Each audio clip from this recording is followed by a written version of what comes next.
vida entera.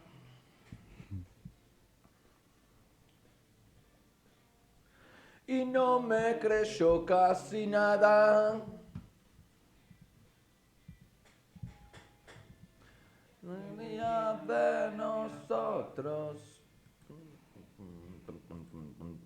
Y de afuera ya no entrará nada.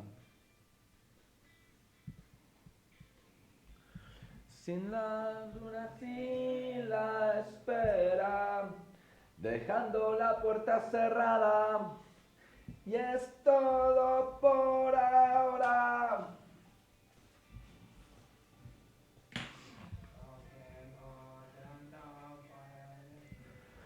Suenan en K2 Radio 96.3, los No Te Va a Gustar con Ángel con Campera. Y ahora sí, 9:20 de la mañana, llega el momento de la nota del día. La mañana pide noticias. Las noticias piden su espacio. La entrevista es el tema del día. Estás en Segundos Afuera. Segundos Afuera.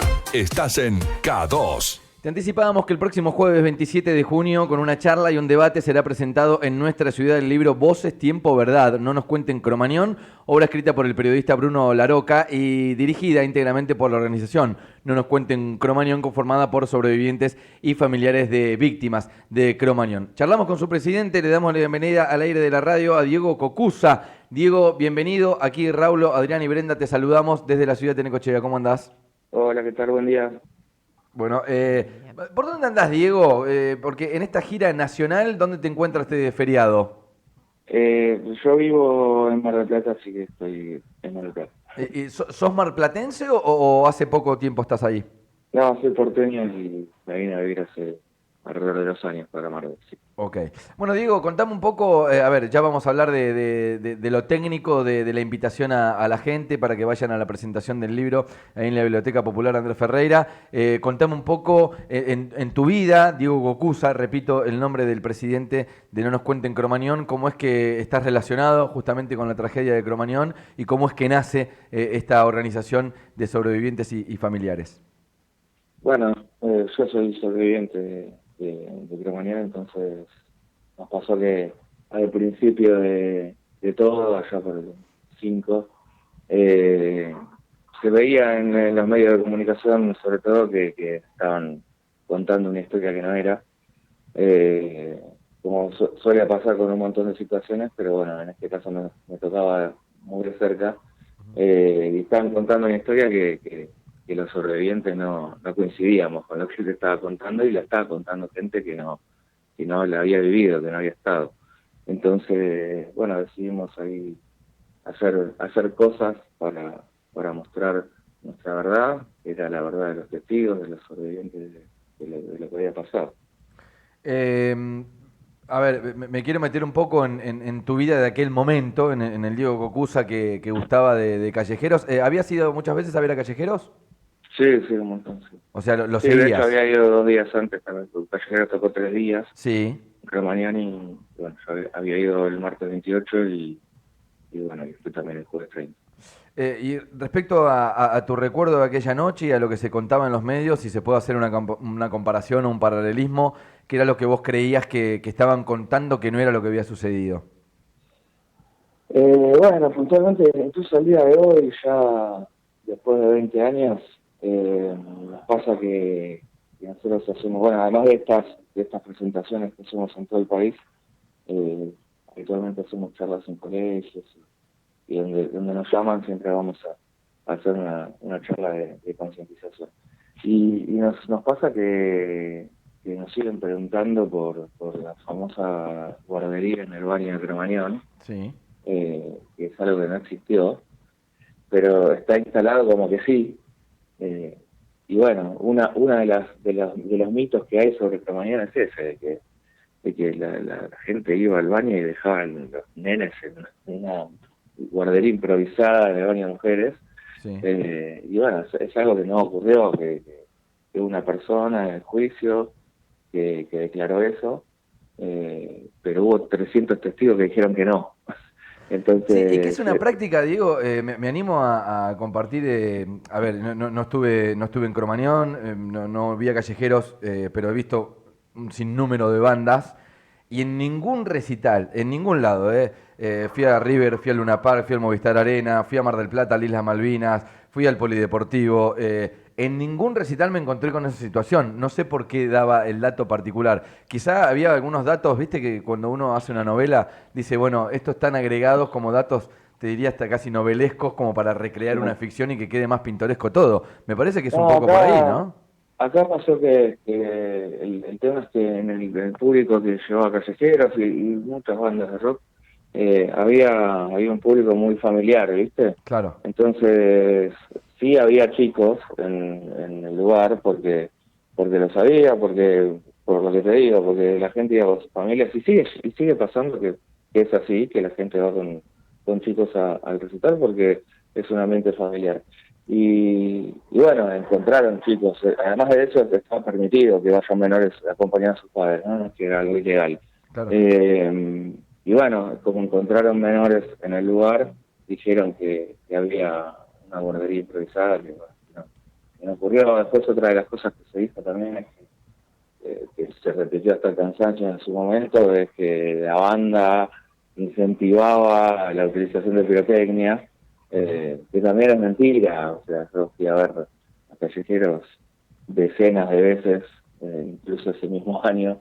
A mí no me gustan las bengalas, no me gustaban en ese momento, y nunca me sentí incentivado ni por el cantante de Callejeros ni por nadie que esté en el escenario a prender una bengala, y si me lo hubieran pedido tampoco lo hubiera hecho. Claro, claro, claro. Entonces, nada, se repitió eso, se cree que los músicos de Callejeros fueron condenados por eso, y tampoco, o sea, está mal para nosotros la condena, pero, y de igual manera tampoco fue por eso la condena, fue porque supuestamente se los encontró responsables de haber sido coorganizadores del show con Omar Chabán.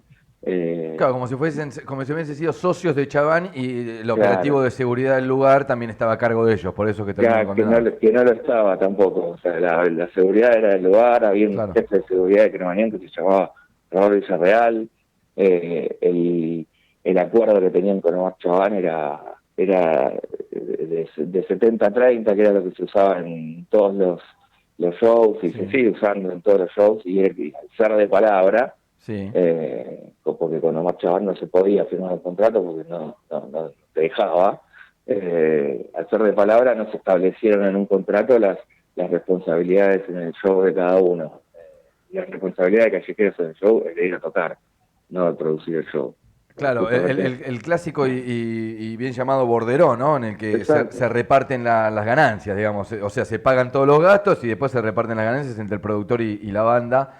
Y de eso van los contratos que, a ver, la mayoría eran de palabras. Si no hubiese ocurrido Cromañón, esto seguiría Exacto. existiendo igual y de todas No, y maneras. sigue existiendo, Claro, sigue claro, siendo así sí, en sí, la sí. mayoría de los lugares, porque al ser una cuestión informal y se cree que el trabajo del músico como que está desvalorizado, ¿viste? Entonces Claro. no se firma un contrato. Diego, te hago una pregunta personal. ¿Perdiste algún familiar, algún amigo en Cromañón? No, yo fui con dos amigas y sobrevivieron. Y sobrevivieron, bien. Es un hecho, si se quiere, traumático, no sé si lo habrás analizado en lo personal o no, pero es un hecho de los cuales quizá cualquier otra persona decidiría alejarse, ni siquiera poder leer un título, o sea, no sé, leer un título en el diario y decir, bueno, no quiero saber más nada de lo que pasó esa noche y demás. Y en tu caso, al contrario de todo esto que estoy diciendo, decidís conectarte con la causa, salir a explicar por toda la Argentina que eso no fue realmente lo que pasó, escribir un libro, dejar un testimonio. ¿Por qué que quedás conectado con esta causa? No, es que hay 3.000 sobrevivientes Sí, y cada uno lo sintió de una manera distinta. Hay pibes y pibas, como vos decís, que no quieren hablar del tema. Incluso hay pibes y pibas que aún hoy no contaron que estuvieron en reunión, claro, a nadie. Y hay otros que nos hizo mejor largarlo, ¿viste? O sea, claro. empezar a contarlo y naturalizarlo un poco. Interna, ¿no? Y a mí me pasó eso, de que me hizo bien contarlo y a partir de eso después me hizo bien también pelear por lo que creíamos justo en su momento y hoy también pelear para que creo que es una manera, lo que hacemos es una manera de tratar de evitar que vuelva a pasar algo igual a las pibes que hoy empiezan a salir y demás. Estamos charlando con Diego Cocusa, él es el presidente de No nos cuenten Cromañón. Bueno, van a estar presentando el libro Voces, Tiempo y Verdad. Será el 27 de junio, estamos a 10 días de que anden por Ciudad de Necochea. ¿A qué te dedicas, Diego? Porque me imagino que esto de la organización y andar por el país te debe llevar tu tiempo también, ¿no? ¿Cómo convivís con Sí. eso? Sí, no, me llevo mi oficina en la Ok, mochila, que en todos para todos lados hago marketing digital, así que tengo la posibilidad de trabajar desde mi computadora en cualquier lado, entonces por eso también yo tengo la disponibilidad horaria como para hacerlo. No sí. es que es simple tampoco, porque sí, viajar. La semana pasada estuvimos en el sur, en Bahía, Viedma, Puerto Madryn y Trelew, que es a 1.700 kilómetros de la ciudad de Buenos Aires. Y bueno, nada, lleva su tiempo todo, pero más o menos me puedo acomodar para poder hacer esto, que me hace bien también hacerlo. Claro, y más allá del tiempo estaba pensando en lo económico, digo, ¿cómo se sustenta? ¿Lo hacen a través de la venta del libro? ¿Cómo lo van manejando? Sí, sí, claro. O sea, lo que se recauda del libro, eh, mismo en los lugares a donde vamos, ponemos el stand con los libros, y la gente, y lo comentamos también en la charla, en algún momento cuando contamos qué es lo que hacemos nosotros, de qué manera nos autogestionamos. Sí. Una de las maneras es esa, que está ahí, colabora a que podamos seguir haciéndolo comprando el libro. Y nada, la gente entiende eso también. Somos una organización que no lleva ninguna bandera política, somos partidarios, más allá del pensamiento que cada uno tenga en lo personal político. La organización no tiene el apoyo ni el sustento de ningún político, de ningún partido, de ningún estado, de ningún municipio. Entonces nos autogestionamos con este tipo de actividades. ¿Sí? A ver, papel de presidente en la organización, ¿te llevó a encontrarte con los músicos de la banda? ¿Pudiste tener contacto con Pato Fontanet y demás, o no? Sí, sí, sí, de hecho, nosotros una de las actividades que hacemos es el acto de aniversario, todos los 30 de diciembre en el Obelisco. Sí. Eh, y bueno, en los últimos 3 años ellos vinieron a ver, es una cuestión de que para nosotros ellos son sobrevivientes, pasaron por lo mismo que nosotros, con la diferencia que después se tuvieron que comer el garrón de tener que pagar culpas ajenas de un juicio, y incluso después en la cárcel. Y cuando se terminó la libertad condicional, una libertad condicional que una de las condiciones que le ponía al cantante de Callejeros, a Pato, es no poder hablar sobre Cromañón públicamente. Imagínate que vas en cana, ¿no? Por Sí. algo que no existe, vas en cana, y cuando salís en libertad condicional, una de las condiciones que te ponen es que no podés hablar del tema en ningún lado, ni en tus shows, ni tampoco podés asistir al homenaje que se hace a las víctimas. Bueno, eso es lo que pasó. Cuando se terminó esa libertad condicional, ellos vinieron a tocar al homenaje que hacemos todos los años, porque asisten. Bueno, el año pasado había alrededor de 15.000 personas en el Obelisco. Y bueno, nada, pues tenemos ahí un vínculo por esa razón. No sé, ¿lo seguís a Pato? ¿Lo seguiste con Don Osvaldo? ¿Seguís yendo a shows? ¿O decidiste no ir nunca más a un show? ¿Cómo te pegó en lo personal? No, sí, sigo yendo, sí. Bien. Sí, porque, a ver, de entrada yo entendí que cada uno, como digo, ¿no? Cada uno tuvo su percepción, pero yo de entrada entendí que la música no me había hecho nada a mí. Ok. Lo que me había pasado fue producto de que hubo corrupción, de que hubo alguien que habilitó un lugar con todas las irregularidades que tenía ese lugar, que son inmensas, bueno, en el libro se desarrollan una por una bastante detalladamente. Y bueno, hubo alguien que habilitó un lugar con esas condiciones. Y yo fui a ver un recital, a un lugar habilitado por el gobierno de la ciudad, y Callejero fue a tocar a un lugar habilitado por el gobierno de la ciudad.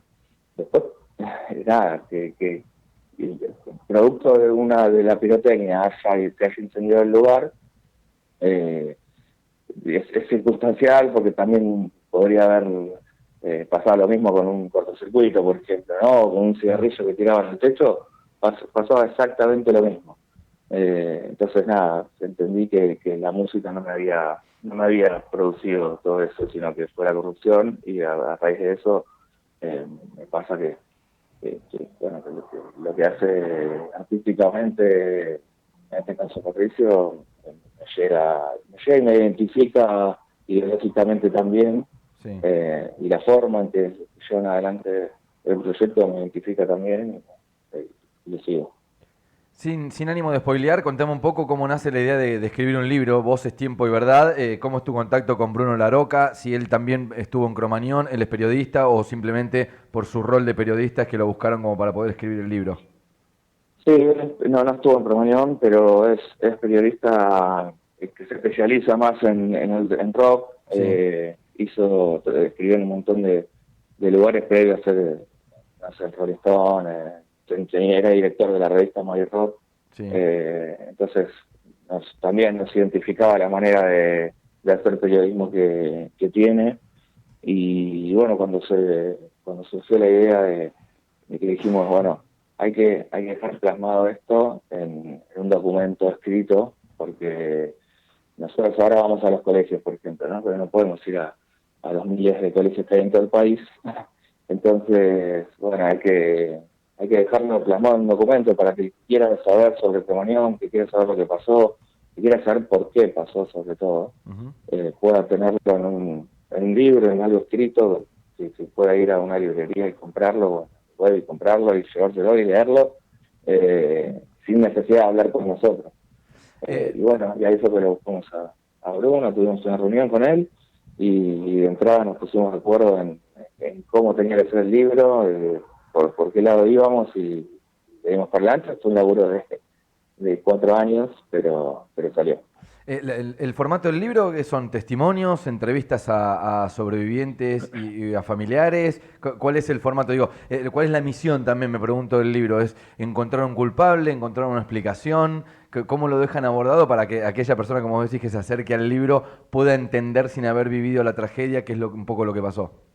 Sí, no, creíamos que, a ver, esa parte de contar de los testimonios de los sobrevivientes, y contar qué es lo que pasó ahí adentro, ya estaba hecho eso. Ok. Y ya está agotado esa parte en la que yo te cuento cómo salí de ahí, ¿no? Y creemos que, más allá de que sí está en el libro porque es parte de la historia, no nos centramos en eso porque creemos que es más importante entender por qué pasó que qué pasó. Ok. Entonces, lo que hicimos fue abordar el tema desde diferentes áreas. Hay capítulos, está dividido en capítulos, uno que habla de la música, que hay una entrevista que nos dio el Indio Solari, por ejemplo. Después hay otro capítulo que habla de la justicia, entonces ahí se cuenta después también y cuáles fueron todas las irregularidades que hubo durante el juicio, esto que te contaba antes, por ejemplo. Y en ese capítulo habla Eugenio Zaffaroni, que era juez de la corte en el momento en que se juzgó Cromañón. Ujú. También nos dio una entrevista para el libro. Después se habla desde la política, desde la producción, desde la sociología y la psicología. También es muy interesante ahí el testimonio que nos brindan Fabio Lacoya y Alfredo Moffat, que bueno, ellos estuvieron en Cromañón inmediato, ¿no? O sea, cuando se enteraron que había ocurrido algo en Once, estaban cerca y se autoconvocaron en la puerta de Cromañón para brindar asistencia psicológica a los familiares, ¿no? Ellos habían estado previamente en una tragedia en Paraguay, que murieron alrededor de 300 personas en un supermercado que se incendió. Sí. Ellos habían estado ahí, entonces había pasado hacía muy poco, eso, un par de semanas, si no me equivoco. Y bueno, se autoconvocaron ahí, vieron también todo lo que pasó ahí afuera, y también la manera en que en que el Estado actuó ante eso, ¿no? Hay una anécdota ahí en el libro que cuenta la Fabiola Coya que dice que, bueno, que los familiares estaban ahí encontrando a sus hijos muertos y la asistencia psicológica que había del Estado, lo primero que hacía era pedirles que llenen un formulario. Claro. Entonces, nada, bueno, a partir de ahí se cuentan también todas las irregularidades que hubo en lo post, ¿no? En el examen, en los bomberos, y también sobre todo las que hubo en el lugar, con datos, con mucha información, más allá de opiniones, hay mucha información real de lo que pasó. Y bueno, como te decía, está dividido en un montón de capítulos, que en cada capítulo habla un especialista del tema. Pensaba mientras ibas describiendo, que claro, o sea, leía que es la tragedia no natural más grande de la República Argentina. Sí, tal cual. Entonces, ya con ese título, imagínense si no estamos preparados para un accidente de tránsito en muchas oportunidades, imagínense si iban a estar todas las entidades y todas las personas que tuvieron que intervenir preparados para semejante tragedia. Voy con la última, repito, estamos charlando con Diego Cocusa, va a estar en Necochea dentro de 10 días, van a estar ahí en la Biblioteca Popular Andrés Ferreira presentando este libro llamado Voces, Tiempo y Verdad. Contemos un poco cómo manejan la charla, cuál es el formato, si hay un ida y vuelta con la gente, si es una conferencia, hay video, ¿cómo es?